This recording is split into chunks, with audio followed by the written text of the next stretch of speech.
My family invited me to dinner just to mock my life. She's a failure, my brother David laughed. Pathetic, my mother Madeline agreed. I walked out, smiled, and made the call that canceled their life-saving investment. They didn't know the investor was me. Before we continue today's story, we have an urgent announcement to make. Due to technical issues, we are pivoting towards another channel. Please subscribe to our new channel, Kin and Karma. You can find the link in the video description, the pinned comment, and the collaboration tag on this video. Make sure to switch over now so you don't miss out. Thank you for your support. Now back to the story.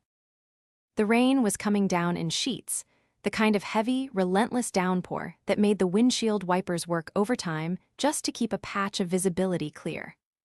I sat in my rental car, a modest, gray sedan that smelled faintly of lemon air freshener and stale coffee, staring up at the house I had grown up in. It was a sprawling, colonial-style estate, illuminated by floodlights that cut through the storm. It looked picture-perfect, the kind of home you see on holiday cards, promising warmth and family and safety. But my stomach was twisting into tight, painful knots, a physical reaction I had developed over the last decade whenever I came within 5 miles of this driveway. I checked my reflection in the rearview mirror. I looked tired. The dark circles under my eyes were genuine, though not for the reasons my family assumed. They thought I was exhausted from the grind of poverty, from the struggle of being a freelancer with no direction, as my father, Nathan, liked to put it. The truth was, I had just flown in from Tokyo after closing a $40 million acquisition for a client who needed discretion above all else. My fatigue was the expensive kind, jet lag from first-class travel and the adrenaline crash of high-stakes negotiation. But I didn't wear my success. I wore a simple, unbranded trench coat and comfortable boots. To the untrained eye, I looked like I was scraping by. To the trained eye, the fabric of my coat was vicuna wool, but my family had never had trained eyes.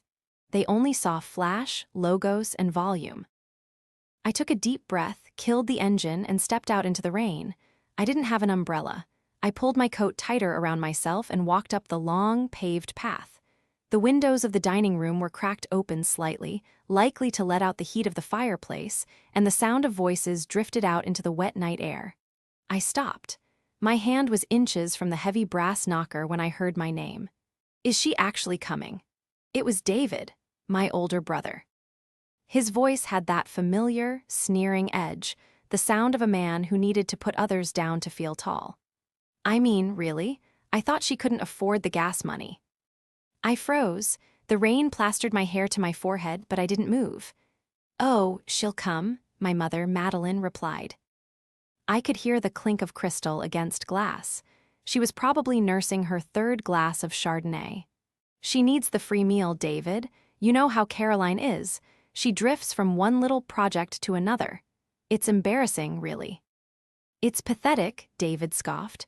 There was a pause, and I imagined him leaning back in his chair, the golden child who could do no wrong. I saw her shoes last Christmas. Scuffed. Old. I almost offered her $50 just to go away, but I didn't want to insult her pride. Whatever pride a 38-year-old failure can have, anyway. She has no career, no love life. She's a walking failure, Madeline sighed, the sound heavy with theatrical disappointment.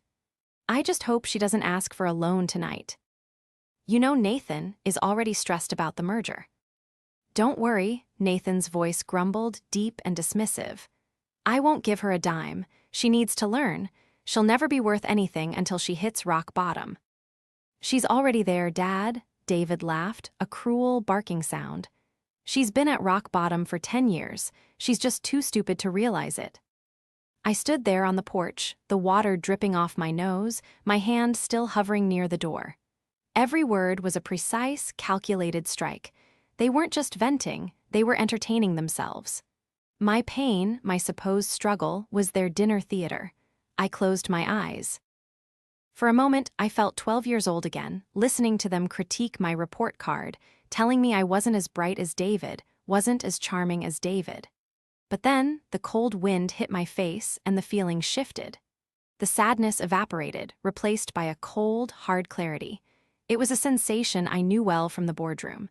It was the feeling of knowing you held all the cards while the other side was still bluffing. I lowered my hand. I didn't knock. "She'll never be worth anything," Nathan had said.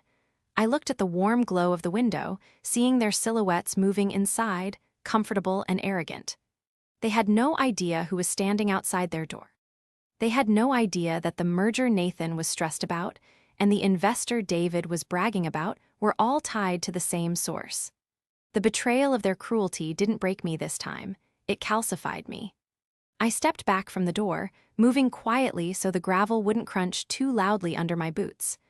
The rain felt different now, less like a miserable assault and more like a cleansing wash. I walked back to my rental car, not with the slumped shoulders of the defeated daughter they expected, but with the stride of the CEO I was. I sat in the driver's seat, the engine off, the darkness of the car wrapping around me like armor. My hands were shaking, not from cold, but from adrenaline. It was the fight-or-flight response, but I was done flying. I reached into the inner pocket of my coat and pulled out my phone. It was a secure line, encrypted, the only tool I truly needed to run my empire. I swiped the screen and dialed a number I knew by heart. It rang once. "Caroline." The voice on the other end was sharp, alert. It was Marcus, my chief of operations. He was in London, which meant it was the middle of the night for him, but Marcus never slept when a deal was in the red zone. "I didn't expect to hear from you until after the family dinner. Everything all right?" "The dinner is cancelled," I said, my voice steady, surprisingly calm even to my own ears. "I'm not going in." "Okay," Marcus said slowly, sensing the shift in my tone. "Do you want me to rebook your flight to New York? We can have the jet ready in 2 hours." "No," I said, staring at the front door of my parents' house. I saw the shadow of my brother move across the window. He was probably refilling his drink, celebrating his own magnificence. "Not yet. I have some business to conclude here first." "Understood," regarding the Apex project. Apex was the internal code name for the capital injection David's real estate firm was desperate for. He had been courting a mysterious shell company, Obsidian Holdings, for 6 months. He thought he was dealing with a faceless conglomerate of European investors. He had no idea he was dealing with his little sister. "Yes," I said. "Where are we in the process?" "The contracts are on his desk," Marcus replied. "He's scheduled to sign tomorrow morning at 9:00 a.m. Once he signs, the funds, $5 million, transfer immediately to cover his liquidity issues. He's already leveraged his personal assets against it, Caroline. If he doesn't get this money, the bank calls his loans by Friday." I watched the house. I could almost hear David's laughter echoing in my mind. "She's a walking failure." "Pull it," I said. Silence on the other end. Even Marcus, who had seen me dismantle hostile takeovers with a smile, seemed paused by the suddenness. "Pull the deal. Caroline, they've spent months on due diligence. If we pull out the night before signing." "Terminate the offer, Marcus. Send the official notice. Cite alignment issues regarding the board's ethical standards. Send it to his personal email and his work email. Now." "He'll be ruined," Marcus said, his voice neutral, just stating the fact. "He has leveraged everything. The house, the cars, even your parents' equity is tied into the collateral for the bridge loans he took out expecting this cash." "I know," I whispered. "Do it." "Consider it done. Anything else?" "Yes, the audit we ran on his firm during the due diligence phase. The discrepancies we found in the accounts. The embezzlement," Marcus clarified. "The $300,000 he siphoned off to pay for his mistress's condo. We were going to overlook that as part of the restructuring." "Don't overlook it," I said, my eyes narrowing as I watched the front porch light flicker. "Package it. Send the full forensic accounting report to his partners. And copy my father, Nathan, on the email. He's the chairman of the board after all. He should know how his son does business." "Scorched earth," Marcus murmured. "I like it. I'll initiate the protocols immediately. By the time they finish their dessert, their phones will start buzzing." "Thank you, Marcus." I hung up the phone and tossed it onto the passenger seat. I sat there for a moment longer, watching the house. I imagined them inside, cutting into their roast beef, raising toasts to their own success, completely unaware that the failure sitting in the rain outside had just detonated their entire world. They thought I was weak. They thought I was nothing. But they had forgotten one crucial thing. When you treat someone like they are invisible, you give them the superpower of being unseen. And I had seen everything. I put the car in reverse and backed out of the driveway, the tires crunching softly. As I drove away, I didn't look back. The real show wasn't the dinner. The real show was going to be tomorrow morning. To understand why I did what I did, you have to understand the ecosystem of the Holloway family. I was never abused in the way you might see on the news. I was never beaten. I was never starved. I was simply diminished. My father, Nathan, was a man who measured worth in volume. He was a loud man, a man who took up space. He had built a mid-sized construction supply business in the 80s and convinced himself he was a titan of industry. He wasn't. He was a big fish in a very small pond, a man who bullied subcontractors and cut corners to maintain a lifestyle he couldn't quite afford. My mother, Madeline, was his perfect counterpart. She was the curator of the Holloway myth. She spent her days managing appearances, serving on charity boards not because she cared about the causes, but because she wanted her picture in the local paper. To Madeline, children were accessories. And then there was David. David was 5 years older than me, and from the moment he could walk, he was the prince. He was loud like Nathan, charming in a shallow, salesman kind of way, and utterly devoid of a moral compass. Growing up, if David broke a window, it was high spirits. If I dropped a plate, I was clumsy and careless. If David got a C in math, the teacher was incompetent. If I got an A, it was expected and barely acknowledged. I spent my 20s trying to buy their love with achievements. I went to a top university on a full scholarship. When I told them, Nathan just grunted and asked why I didn't go to the state school where David had pledged his fraternity. I graduated with honors. They didn't come to the ceremony because David had a minor crisis with a girlfriend that required their full attention. That was the turning point. At 22, I realized that no matter what I did, I would never be David. I would never be enough. So I stopped trying to be their daughter and started trying to be myself. I moved to the city. I started my first company, a small consultancy firm for crisis management. I was good at it. I was good at seeing patterns, at predicting fallouts. I was good at cleaning up messes because I had spent my whole life navigating the mess of my family's emotions. By 30, I had sold that firm for 7 figures. By 35, I had founded Obsidian. But I never told them. Why? Because I knew them. If I had told Nathan I was a millionaire, he would have demanded I invest in his failing projects. If I had told Madeline, she would have criticized my clothes, my house, my choices, all while spending my money. If I had told David, he would have tried to exploit me. So I created a persona. When I visited, I wore old clothes. I talked vaguely about freelance writing and struggling with rent. I let them believe I was the failure they needed me to be. It made them feel superior. It made them feel safe. And it gave me a front row seat to their rot.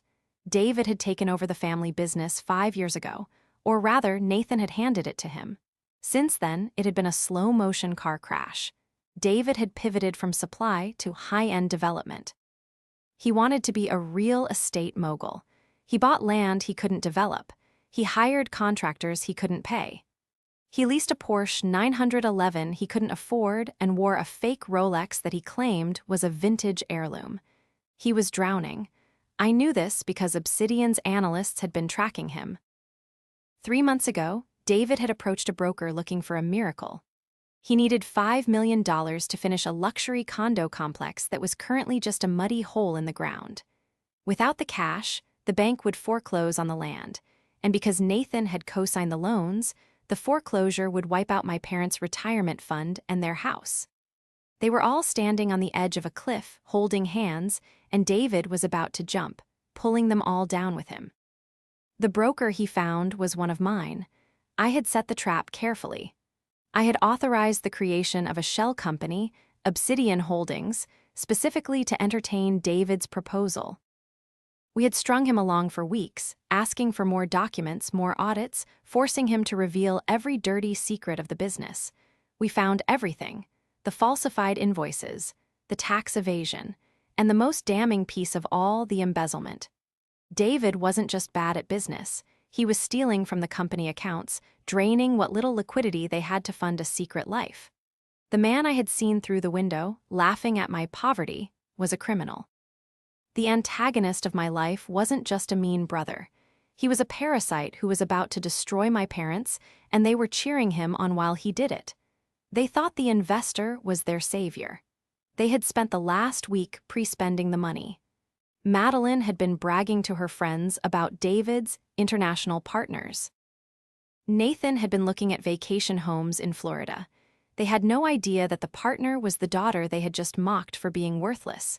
I sat in my hotel room that night, staring at the rain against the glass. I had pulled the trigger. The deal was dead. The emails were sent. Tomorrow, the laughter would stop.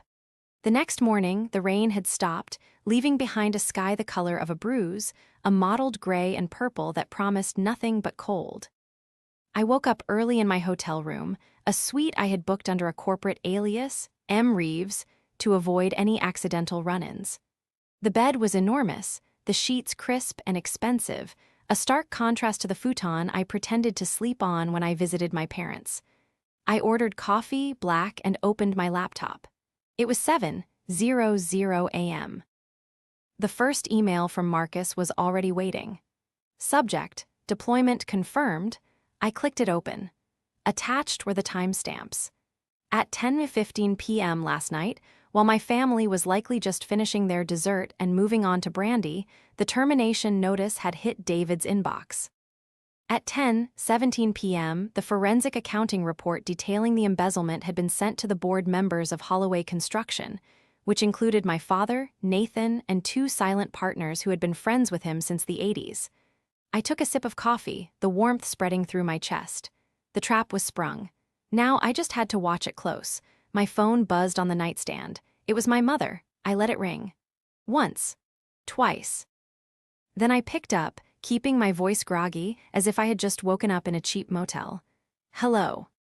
"Caroline," Madeline's voice was shrill, laced with a panic I had never heard before. "Where are you? Are you still in town?" I'm just waking up, Mom. What's wrong?"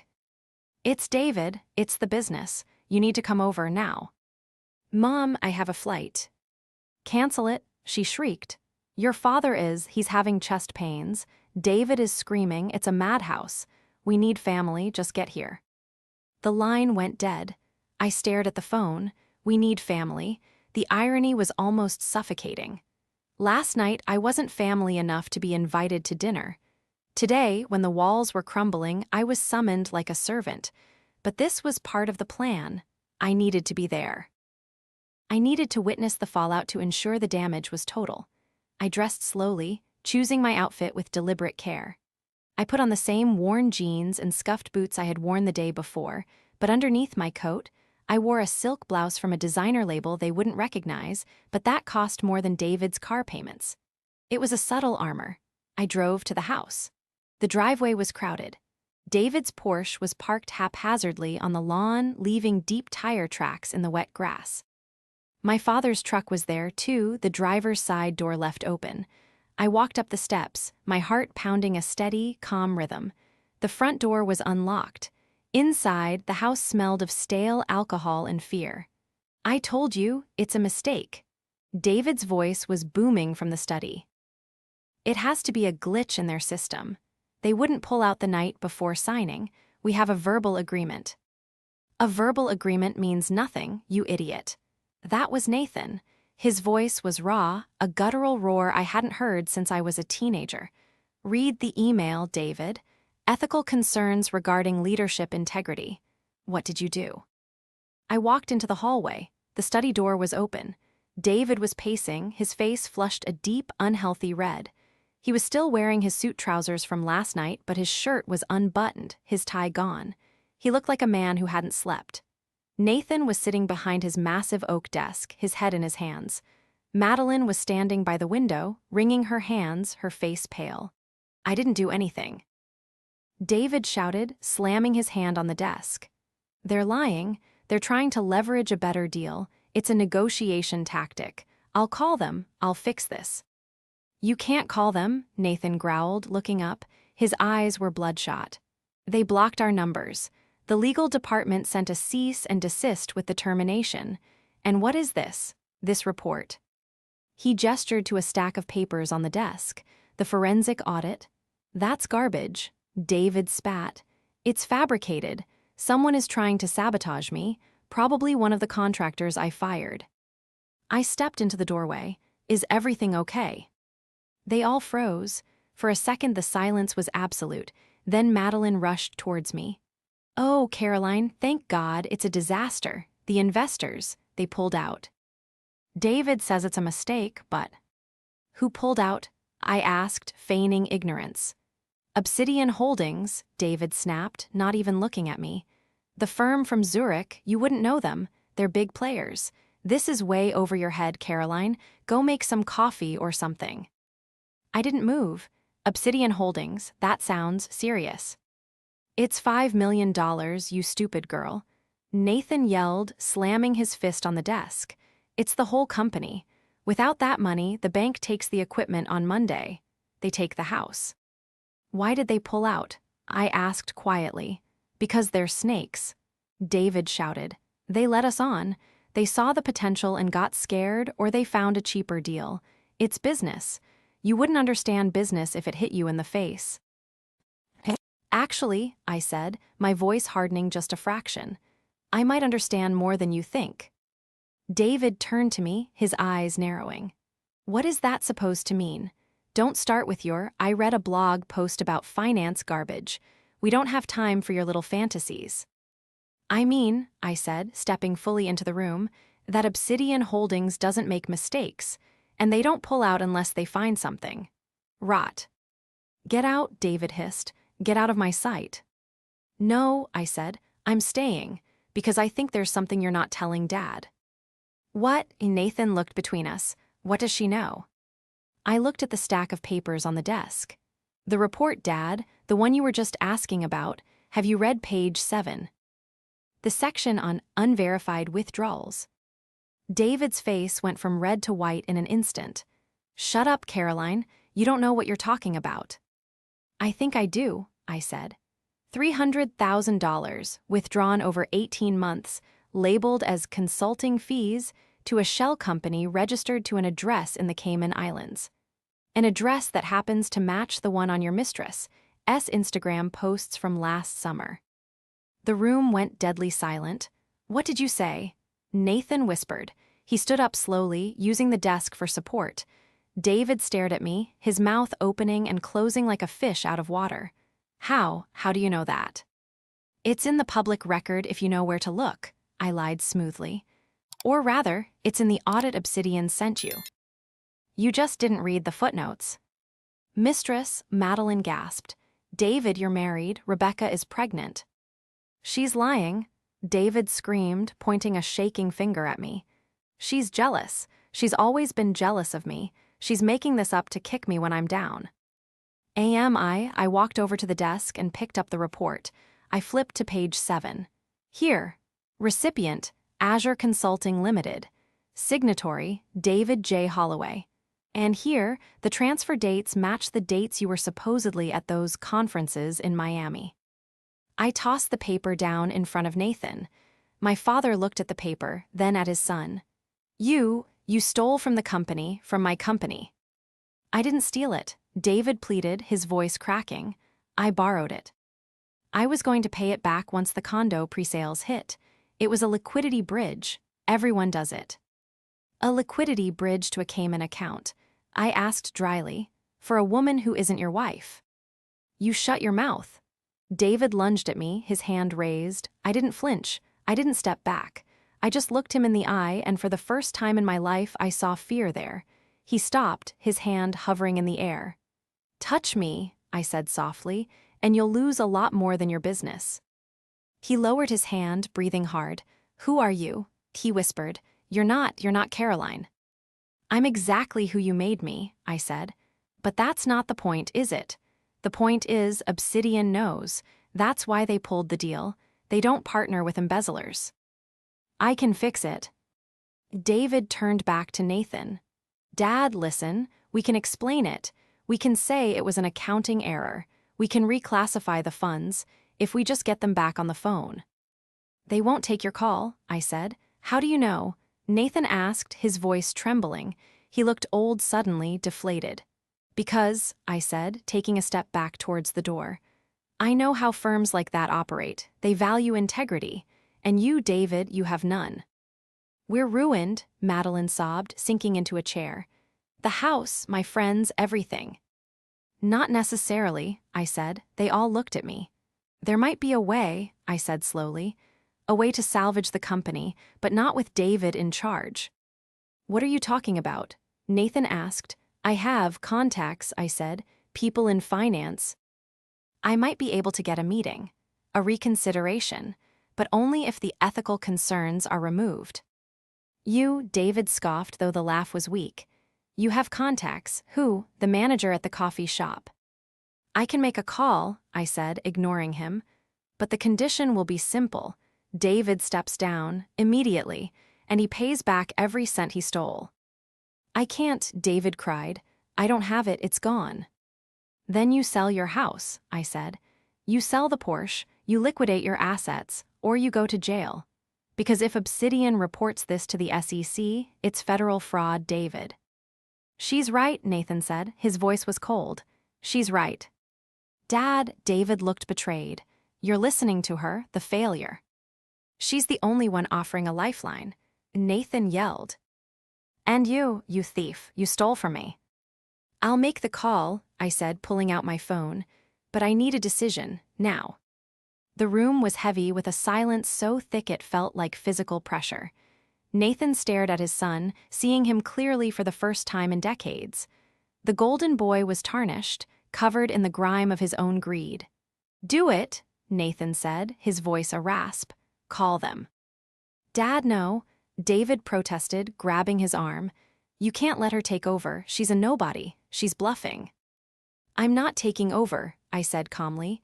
I'm just the messenger, and I'm not bluffing. I dialed Marcus's number again, putting it on speaker but keeping the volume low. Yes, Marcus answered. He sounded professional, detached. I'm with the board of Holloway Construction, I said, my voice shifting into a slightly more formal register. They are aware of the discrepancies. They are prepared to take immediate corrective action.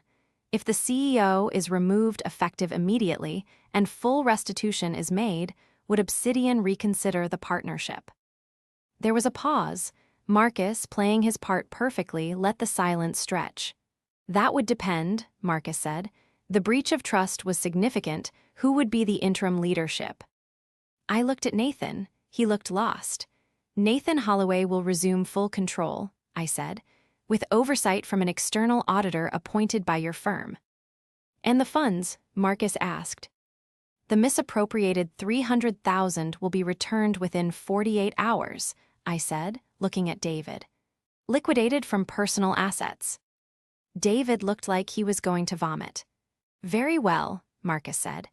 If we receive a formal resolution from the board within the hour confirming the CEO's termination and the repayment schedule, we will. Pause the cancellation. We will not commit to funding yet, but we will reopen the file. Thank you, I said and hung up. I looked at them. You have 1 hour. This is insane, David muttered, pacing again. I can't sell the house in an hour. Rebecca will kill me. Then draft a promissory note, I said. Sign over your equity in the company to Dad. Use that as collateral, but you have to resign. Now. Nathan walked behind his desk. He opened a drawer and pulled out a fresh sheet of letterhead. He picked up a pen. Write it, he said to David.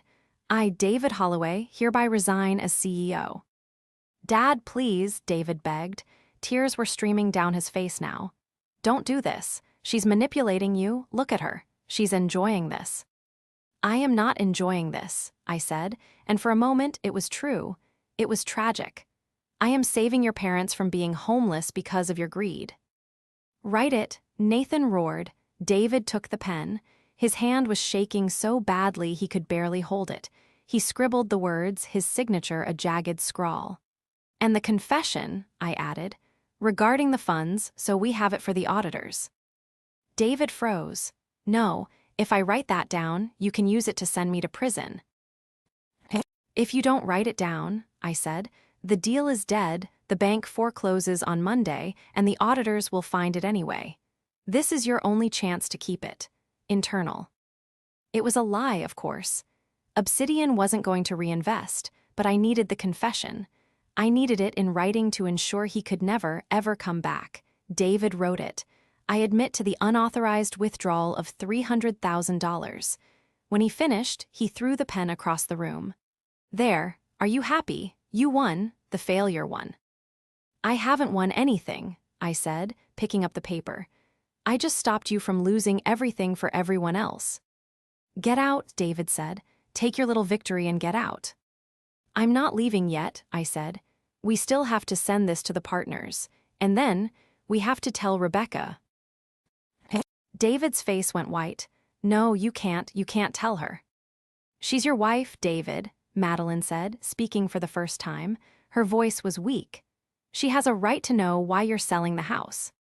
"She'll leave me," David screamed. "She probably should," I said. Suddenly, the front door opened. We heard footsteps in the hall. "Hello," a cheerful voice called out. "I brought muffins. I thought we could celebrate the big deal." It was Rebecca, David's wife, pregnant, glowing, and completely oblivious. She walked into the study holding a basket. She stopped when she saw the tension in the room.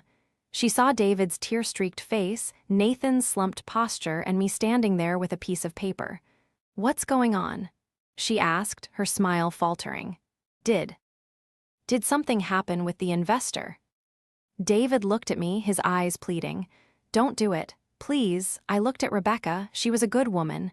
She had always been kind to me, even when the rest of them weren't. She didn't deserve this, but she deserved the truth. "Rebecca," I said gently, "you might want to sit down." "David," she looked at her husband, "what is it?" David couldn't speak. He just looked at the floor. "David has resigned from the company," I said. "There were irregularities with the finances." "Irregularities?" Rebecca frowned.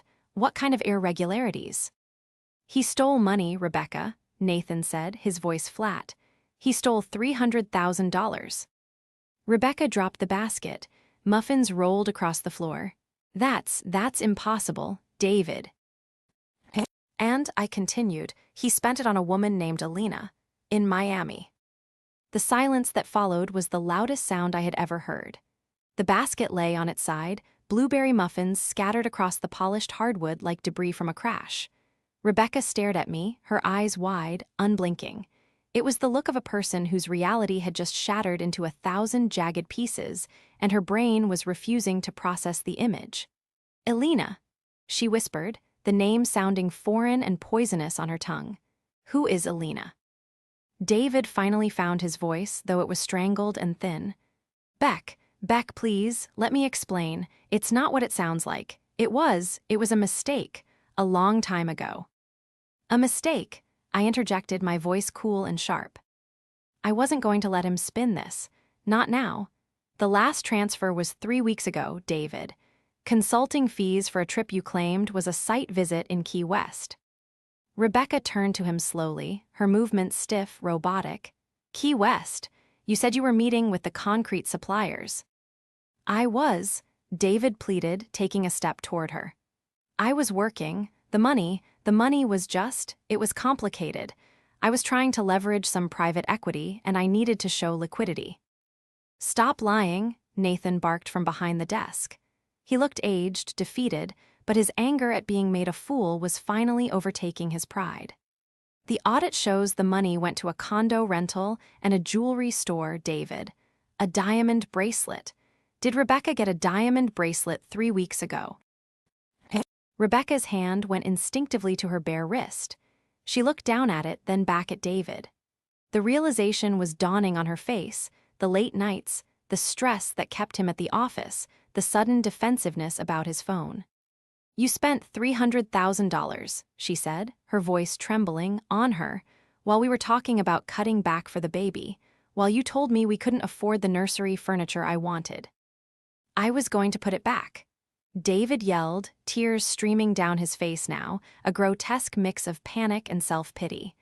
Once the Obsidian deal went through, I was going to replace it all. No one would have known. It was a loan. From my retirement, Madeline shrieked suddenly, finding her voice.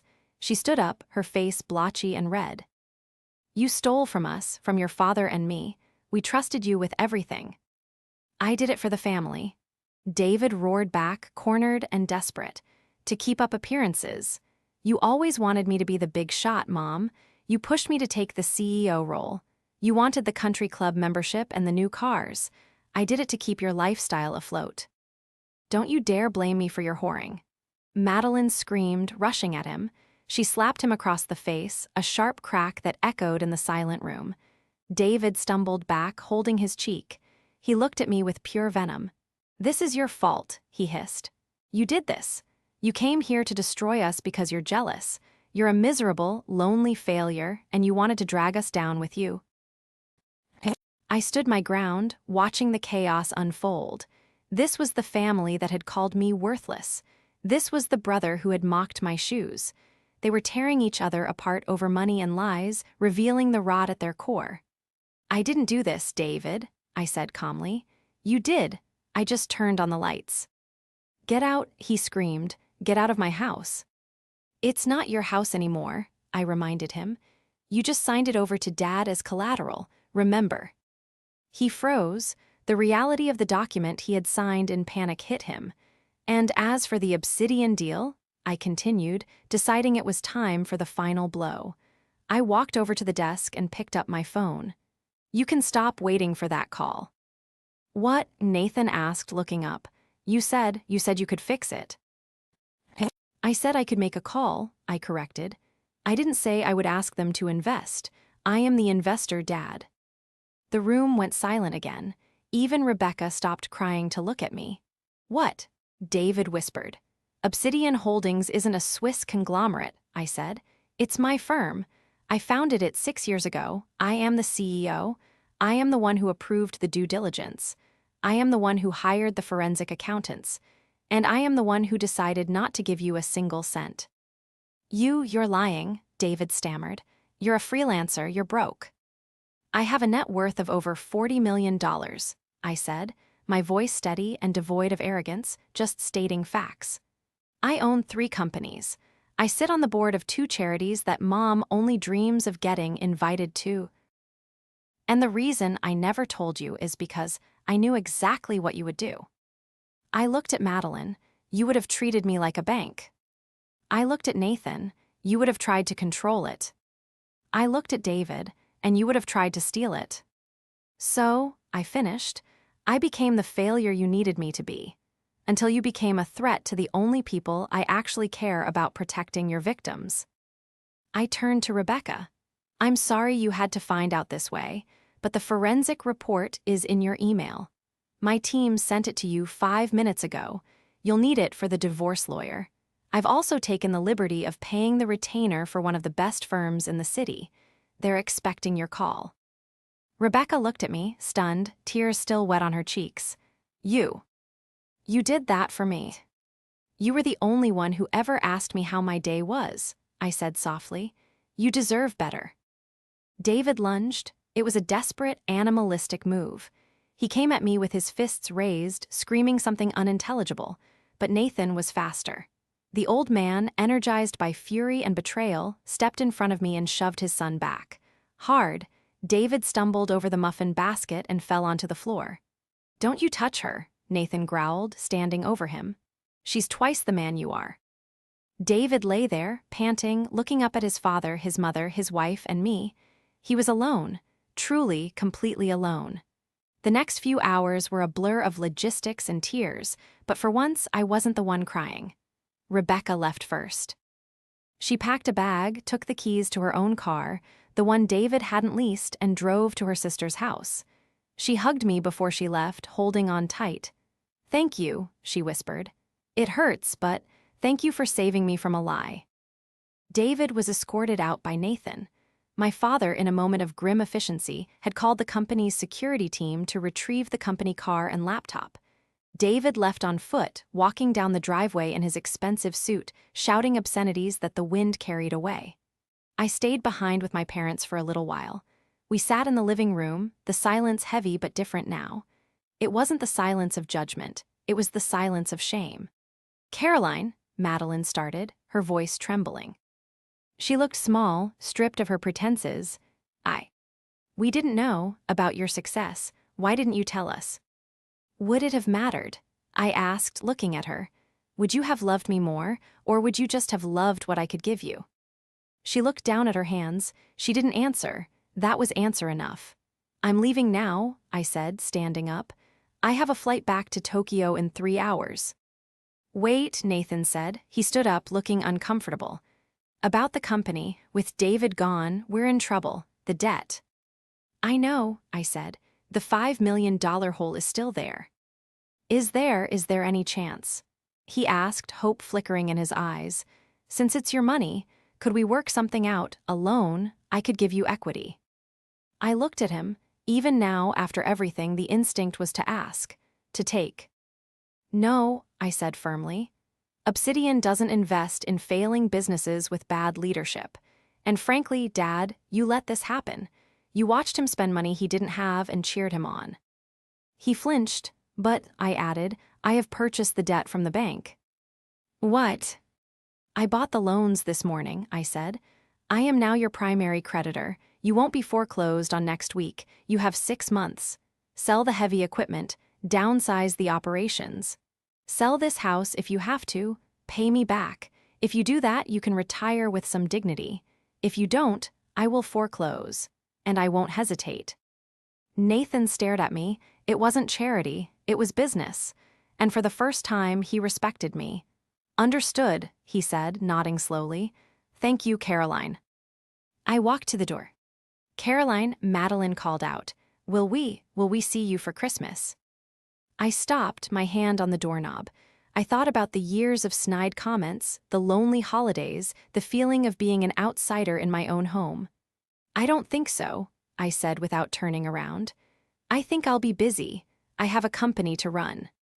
I walked out into the cool, clean air. The rain had stopped completely and the sun was breaking through the clouds. My rental car was waiting. I got in, started the engine, and drove away. I didn't look back at the house. I didn't need to. I knew exactly what was happening inside, the reckoning of a lifetime. My phone buzzed. It was a text from Marcus. "Board resolution received. David is out. Rebecca's lawyer has been briefed. The acquisition of the debt is complete." "Well done, boss," I smiled. It wasn't a smile of vengeance, really. It was a smile of freedom. I had finally stopped trying to be their daughter and fully embraced being myself. And for the first time in 38 years, I wasn't the one paying the price.